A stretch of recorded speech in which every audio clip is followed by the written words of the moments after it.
আবারও কি অনলাইন ক্লাসের ফাঁদে শিক্ষার্থীরা? জ্বালানি সংকটে শিক্ষামন্ত্রীর নতুন পরিকল্পনা। আসসালামু আলাইকুম। জ্বালানি সাশ্রয়ী করতে কি তবে আবারও অন্ধকার ঘরে বন্দী হতে যাচ্ছে আমাদের শিক্ষার্থীরা? মধ্যপ্রাচ্যের যুদ্ধ থেকে সৃষ্ট জ্বালানি সংকটে সরকার যখন বিদ্যুৎ বাঁচাতে মরিয়া, তখন শিক্ষা মন্ত্রণালয় আনছে এক নতুন পরিকল্পনা।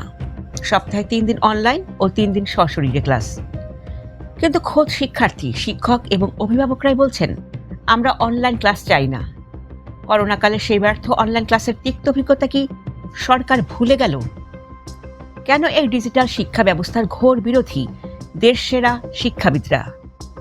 আজকের প্রতিবেদনে আমরা অনলাইন শিক্ষার ভয়ঙ্কর কুফল এবং ছাত্রদের ভবিষ্যতের উপর এর নেতিবাচক প্রভাব নিয়ে বিশেষ বিশ্লেষণ করব। আজ রাজধানীর আন্তর্জাতিক মাতৃভাষা ইনস্টিটিউটে শিক্ষামন্ত্রী আ.ন.ম এহসানুল হক মিলন এবং প্রতিমন্ত্রী ববি হাজ্জাজের উপস্থিতিতে এক গুরুত্বপূর্ণ সেমিনার অনুষ্ঠিত হয়। সেখানে স্পষ্ট ভাষায় শিক্ষার্থীরা জানিয়েছে, অনলাইনে পড়াশোনায় বড় ধরনের ঘাটতি শুরু হয়। অভিভাবক সাইদা বেগম যেমনটি বলেছিলেন, 5 ঘন্টার বদলে 3 ঘন্টা ক্লাস হোক, কিন্তু সেটা যেন সশরীরে হয়। শিক্ষকরাও পরামর্শ দিয়েছেন সৌর বিদ্যুৎ ব্যবহার বা দিনের আলোয় ক্লাস চালানোর, কিন্তু অনলাইন ক্লাস নয়।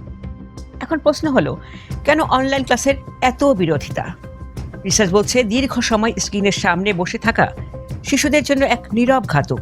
এর নেতিবাচক প্রভাবগুলো হলো: 1 নম্বর, শারীরিক ও মানসিক সমস্যা। একটানা মোবাইল বা ল্যাপটপের দিকে তাকিয়ে থাকায় শিশুদের চোখের জ্যোতি কমছে এবং মেরুদণ্ডে ব্যথা শুরু হচ্ছে। পাশাপাশি সামাজিক বিচ্ছিন্নতা তাদের খিটখিটে ও বিষণ্ণ করে তুলছে। 2 নম্বর, মনোযোগের অভাব ও ডিজিটাল আসক্তি। ক্লাসের আড়ালে সোশ্যাল মিডিয়া বা গেমিংয়ে আসক্ত হয়ে পড়ছে ছাত্রছাত্রীরা।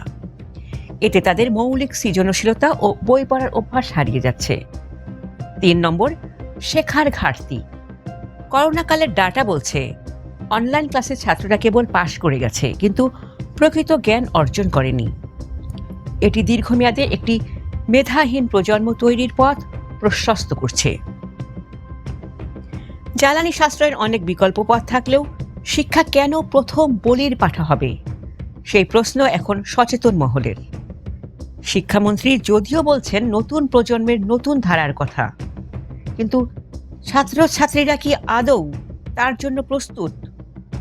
আপনার কি মনে হয়, জ্বালানি বাঁচাতে কি অনলাইনে ক্লাস নেওয়া সঠিক সিদ্ধান্ত? কমেন্টে আপনার মতামত জানান। ভিডিওটি শেয়ার করে সচেতনতা বাড়ান। ধন্যবাদ।